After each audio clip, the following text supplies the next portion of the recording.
be me, I guess. Nothing special. Just a guy who's good with his hands. I work for a company that deals with big, complicated equipment. The kind of stuff that can ruin your day, your week, or your life if you make a mistake. It's not a desk job. You're on your feet, you get dirty, and you have to trust the guy next to you. For years, it was a good place to be. The boss, Mr. Hansen, started out doing the same work we do. He gets it. He never cared about anything but two things. Are you getting the job done right? And are you keeping your crew safe? If you could do that, you were golden. No politics, no drama. Just show up, do your work, go home.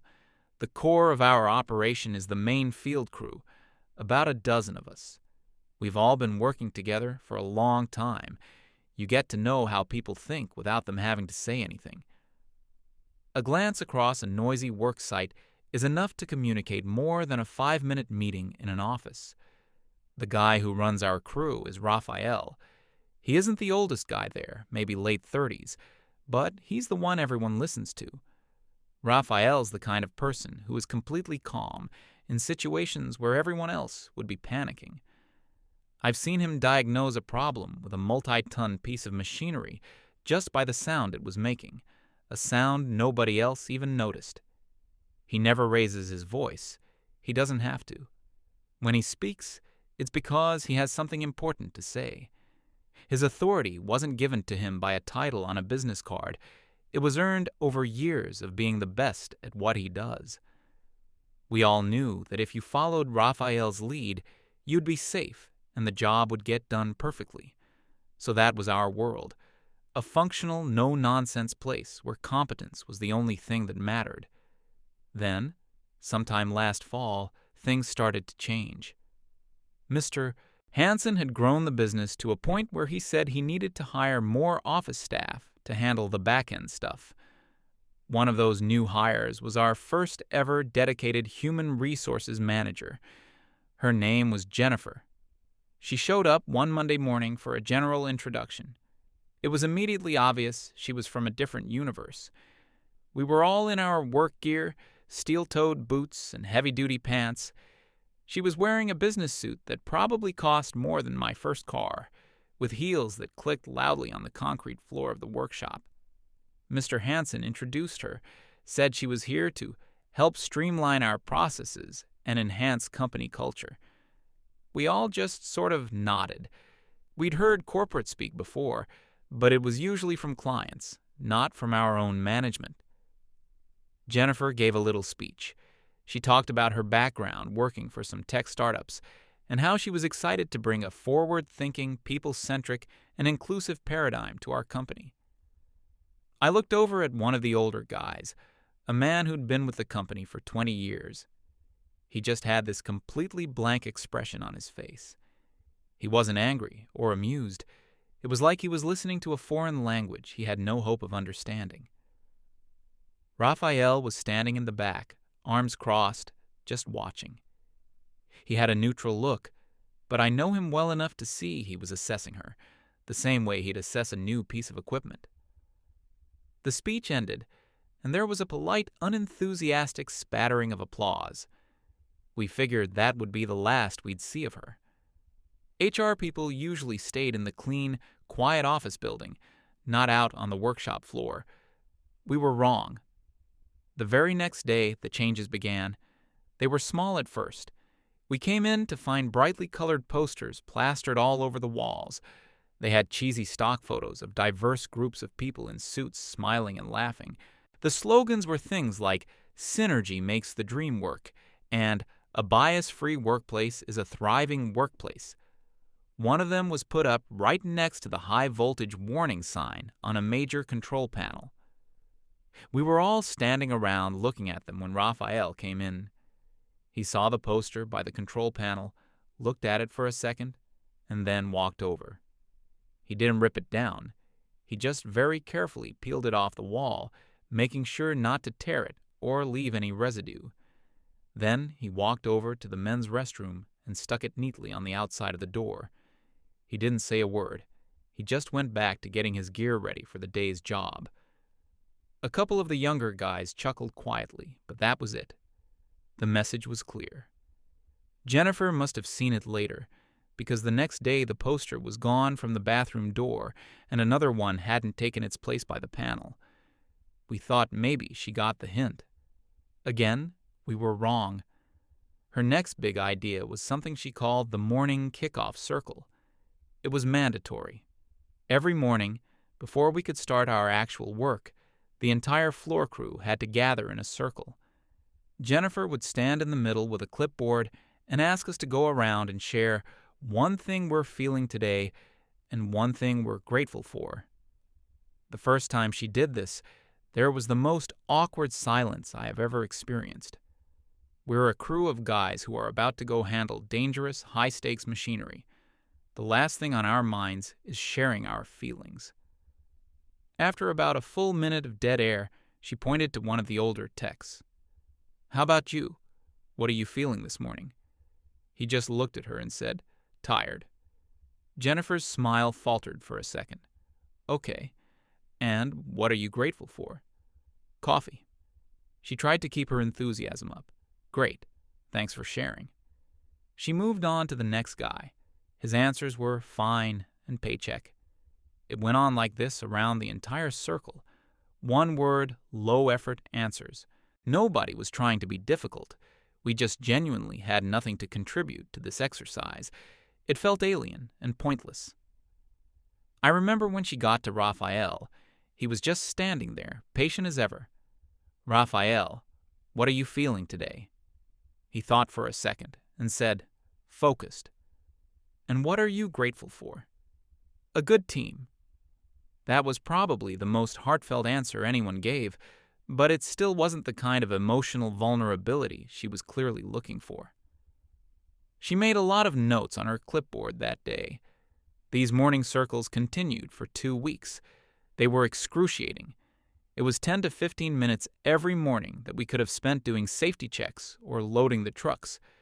It became a silent protest. The answers got shorter. The silence got longer. Finally, after one particularly painful morning, where half the guys just shrugged, she announced the circles were being reevaluated for effectiveness. They stopped the next day, a small victory. But Jennifer wasn't discouraged. She was determined. It was like she saw our lack of engagement not as a sign that her ideas were bad, but as proof that we were the problem that needed fixing.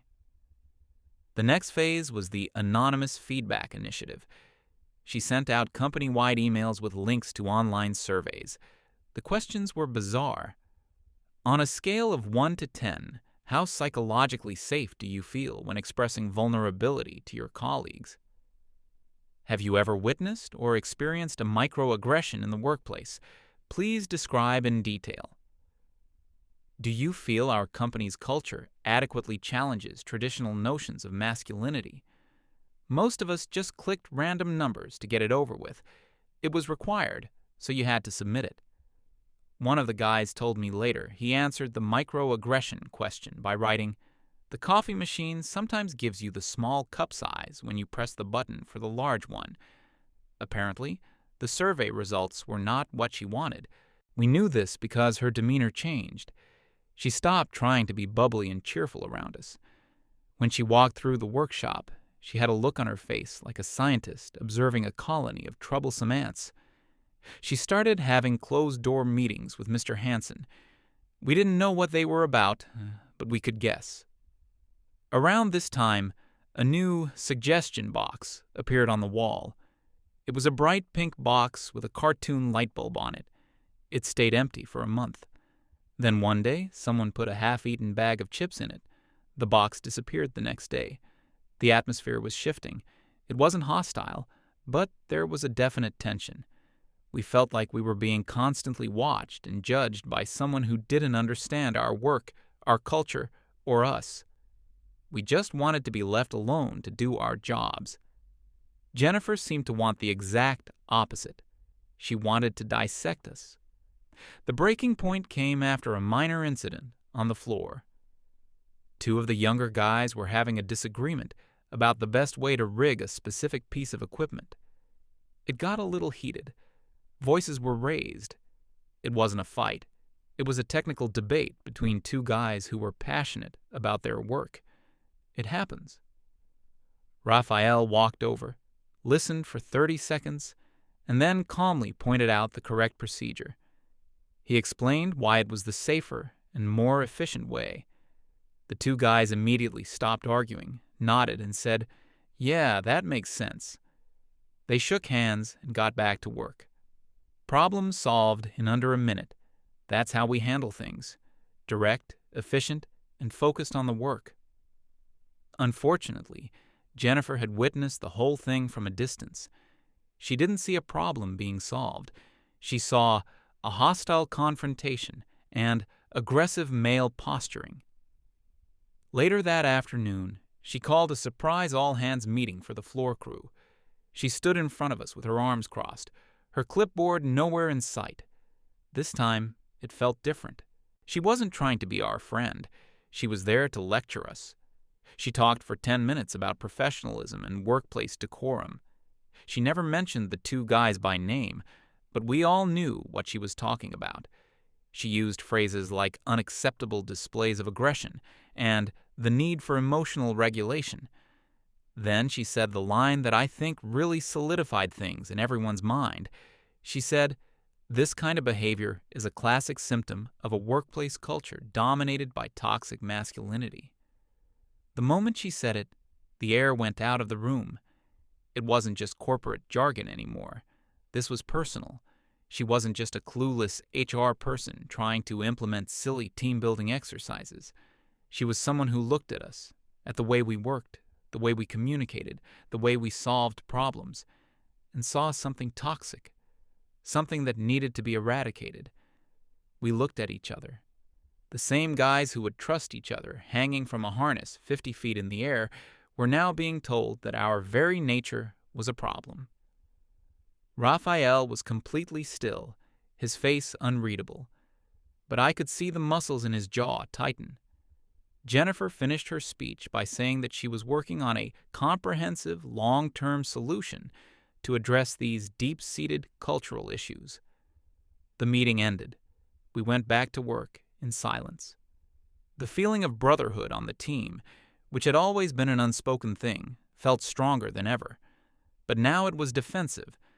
It was us against her. A week later, the email landed in our inboxes.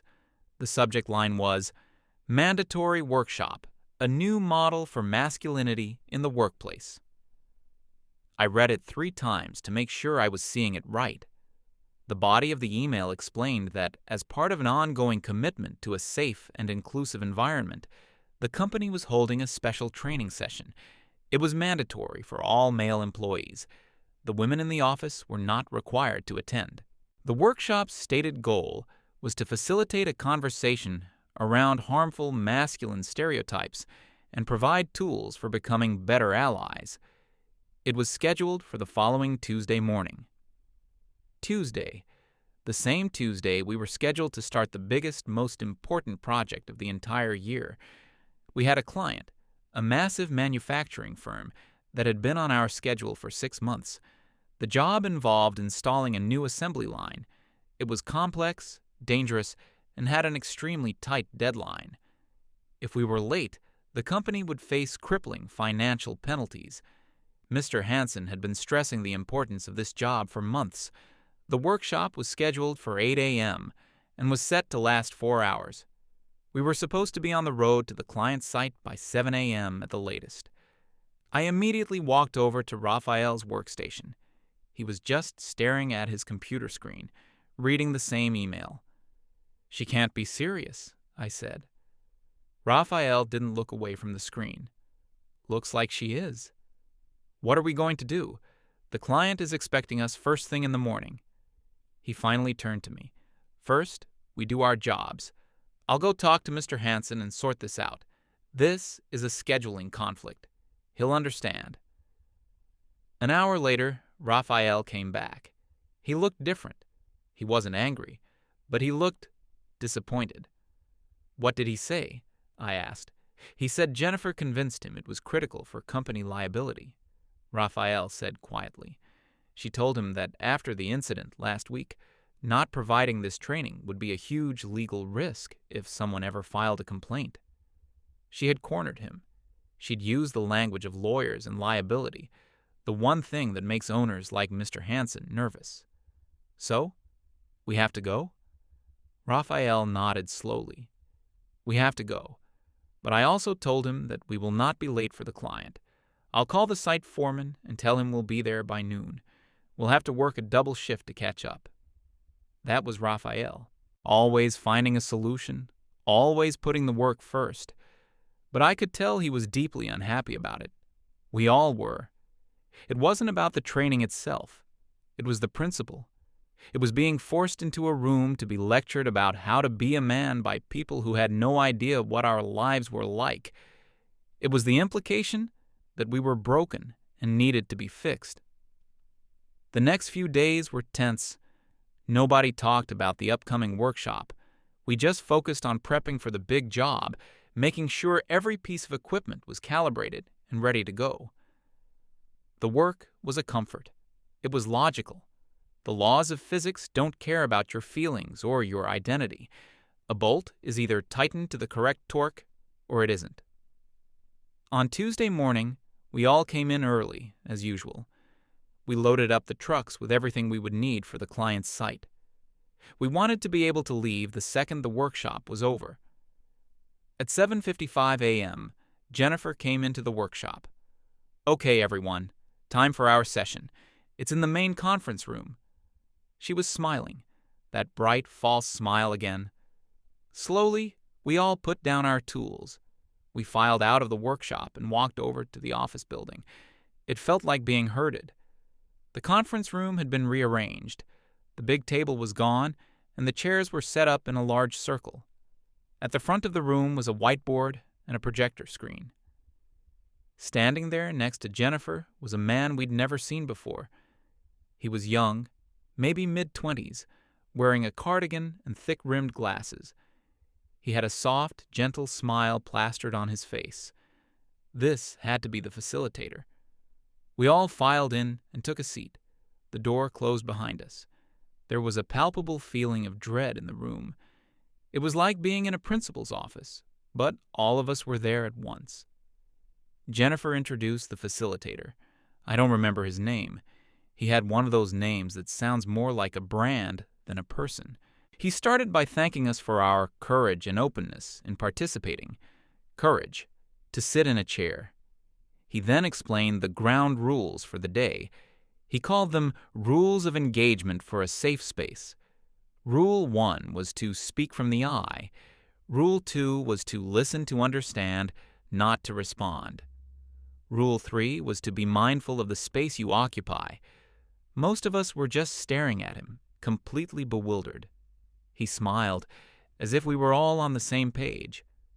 Okay, so, for our first activity, I want us to go around the room and each share a time when we felt constrained by the expectations of traditional masculinity.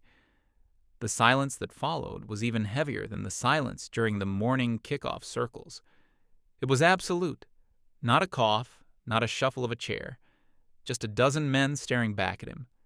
He waited, his smile unwavering. No wrong answers here, folks. It's a safe space. Still nothing. He pointed at one of the younger guys. How about you?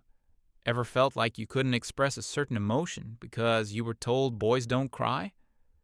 The kid just shook his head. No. The facilitator's smile tightened just a fraction.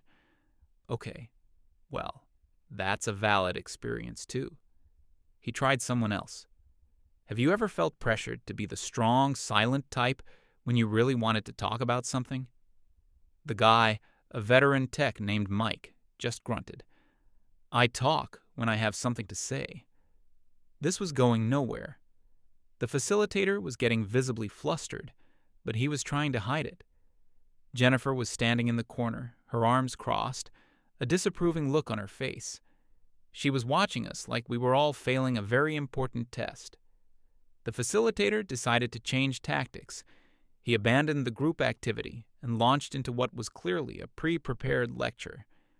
He clicked a button, and a PowerPoint slide appeared on the screen behind him. It had a title, Unpacking the Invisible Knapsack. For the next 20 minutes, he talked. He talked about how, as men, we navigate the world with a set of unearned advantages. He explained that things we take for granted, like feeling safe walking alone at night or being taken seriously in a technical conversation, were forms of privilege that we needed to acknowledge. He wasn't yelling. His voice was soft, calm, and incredibly condescending. It was the voice of someone explaining a simple concept to a child. With every sentence, I could feel the mood in the room getting colder. We were a crew of men who worked hard for everything we had. Some of the guys had come from nothing, built lives for themselves through skill and sheer effort. To be told that our successes were unearned was a profound insult.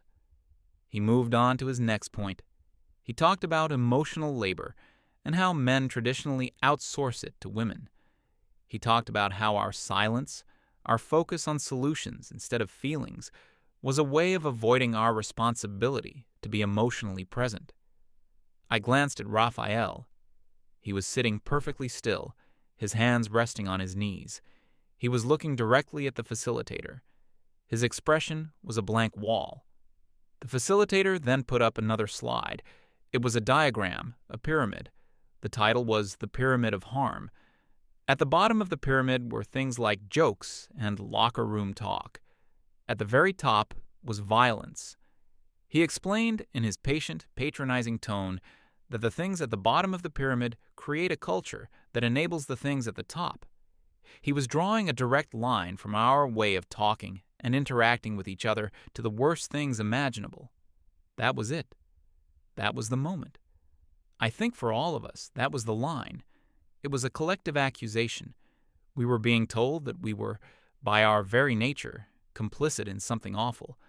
And then it happened.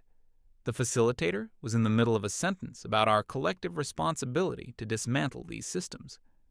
Raphael moved. He didn't stand up abruptly. He didn't make a sound of protest. He simply, quietly, and deliberately placed his hands on the arms of his chair and pushed himself to his feet. The scrape of the chair legs on the floor was the only sound in the room. The facilitator stopped talking mid-sentence. He and Jennifer both stared at Raphael. Raphael didn't look at them. He turned, took 2 steps to where his jacket was hanging on the back of his chair, and picked it up. He slung it over his shoulder. Then he started walking towards the door. His steps were measured and calm. He wasn't storming out. He was just leaving. Jennifer finally found her voice.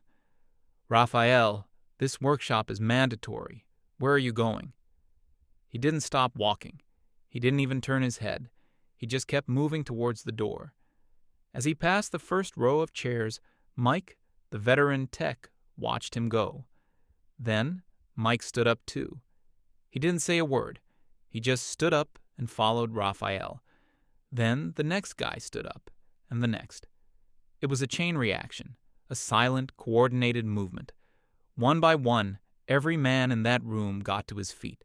Nobody looked at each other. Nobody nodded or gave any signal.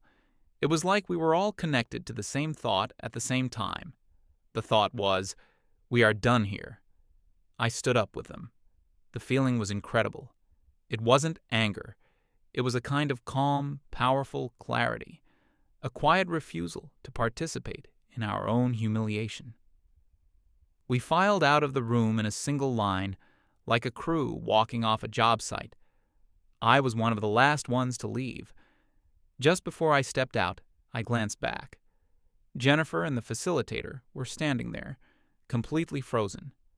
Their mouths were slightly open. Their faces were a perfect picture of utter, baffled shock.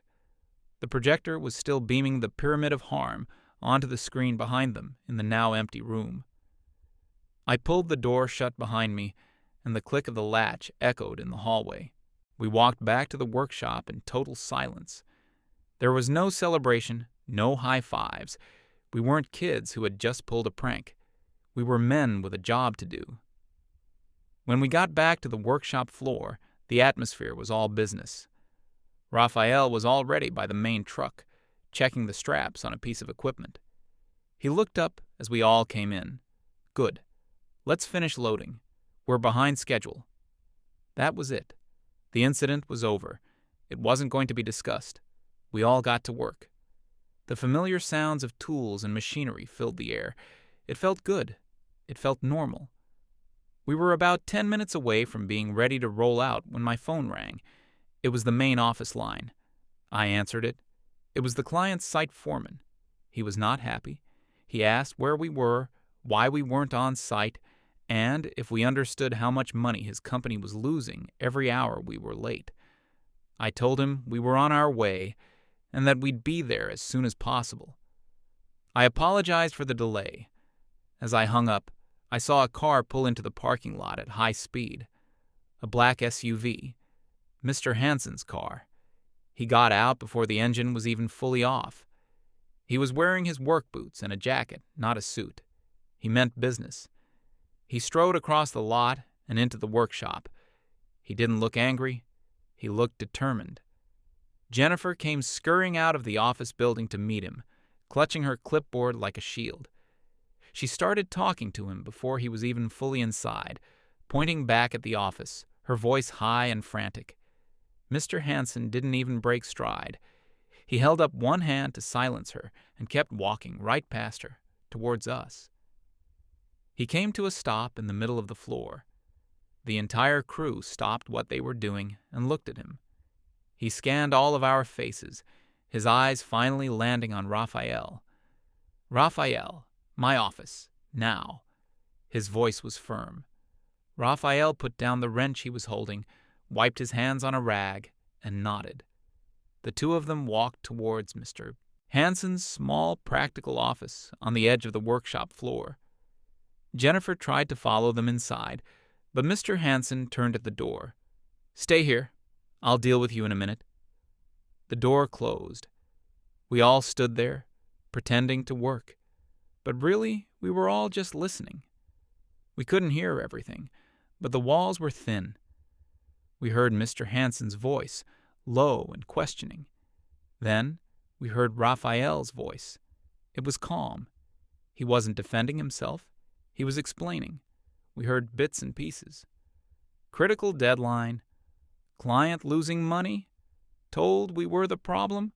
Can't have a man second-guessing himself on a dangerous job. He was talking about safety, about trust, about the mindset you need to do our kind of work. He wasn't complaining about his feelings being hurt. He was explaining, in practical terms, why Jennifer's workshop was not just a waste of time, but a potential danger to the crew and the business. There was a long pause. Then we heard Mr. Hansen say one thing, loud and clear. "Okay, I get it. Send the crew out. Get that job done. I'll handle this." The door opened. Raphael came out. He looked at us and gave a single sharp nod. "Let's go." That was our signal. We moved. The energy was high. We finished loading the last of the gear in record time. As we were climbing into the trucks, Mr. Hansen came out of his office. Jennifer was waiting for him, looking anxious. "Jennifer, you're next," he said, and gestured for her to go into his office. The door closed again. This time, we didn't have to strain to hear. Jennifer's voice started first, high and defensive. We could hear words like insubordination, hostile work environment, legal exposure. Then Mr. Hansen's voice cut through. It was not loud, but it was hard as steel. "Your job, your only job, is to support the people who make this company money. That's it. You don't fix them. You don't re-educate them. You make sure they have what they need to do their jobs safely and efficiently." We heard Jennifer try to interrupt, something about corporate responsibility. Hansen's voice cut her off again. "Responsibility?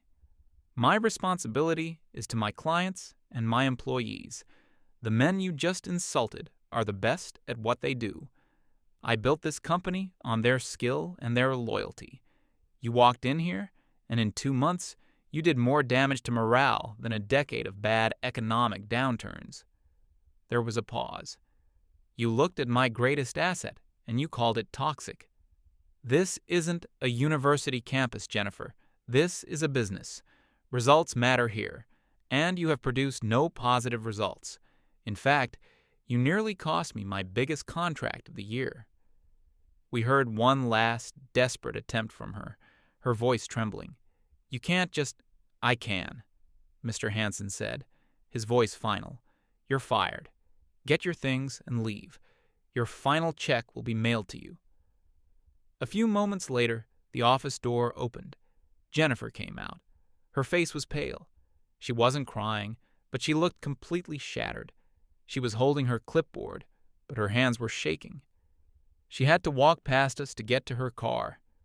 The entire crew was gathered by the trucks ready to leave. As she walked by, nobody said a word. Nobody smirked or laughed. We just watched her go. There was no sense of victory, just a quiet, somber sense of order being restored. She got in her car and drove away without looking back. Mr. Hansen came out and walked over to us. He looked tired.